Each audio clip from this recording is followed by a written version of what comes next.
السلام عليكم ورحمة الله تعالى وبركاته. نتمنى يلقاكم هذا الفيديو يا ربي بالصحة والسلامة وطول العمر وباش ما تمنيتو يا ربي.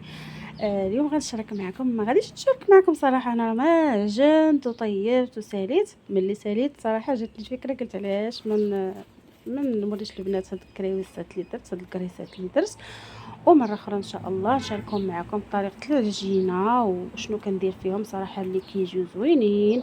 انا بعض المرات كندير فيهم البطاطا، بعض المرات كنديرهم بلا بطاطا. دابا نديرهم بلا بطاطا، ندير فيهم غير حليب نيدو، معلقه ديال الزبده، شويه ديال السنيده وشويه ديال الزيت وواحد البيضه، خماره حمراء وخماره بيضاء. هذا الشيء اللي كاين في هذا الكرص، وصراحه كيجيو زوينين ورطيطبين كما كتشوفوا. ها انتم كيجيو رطبين وهشاشين ما شاء الله. وهذا ما كان مهم، ان شاء الله نبقى نشارك معكم ونقول لكم الكميه وشحال كيهزوا. دابا هذا درت كيلو ديال الطحين، هما درتهم درتهم البنات كبار شويه.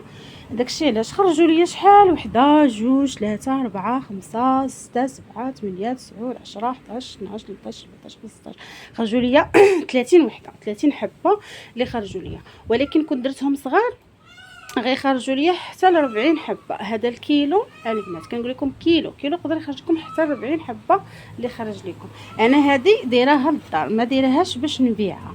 ملي نكون غنديرها باش نبيعها هذيك الساعات غنقول لكم الثمن، ونقول لكم شحال غتخرج لكم وشحال غتشيط لكم ديال الربح. الصراحه كتجي زوينه بالنسبه للبنات اللي بغاو هكا حداك محل حانوت هذا، ديريهم ودفعيهم ليهم، راه فيهم الخير والبركه.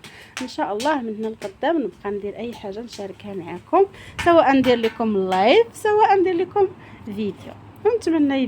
نتمنى يعجبكم هذا الفيديو ديال اليوم، وتشجعوني وتحفزوني باش نبقى نشارك معكم ونلوح لكم فيديوهات، اي حاجه درتها نشاركها معكم.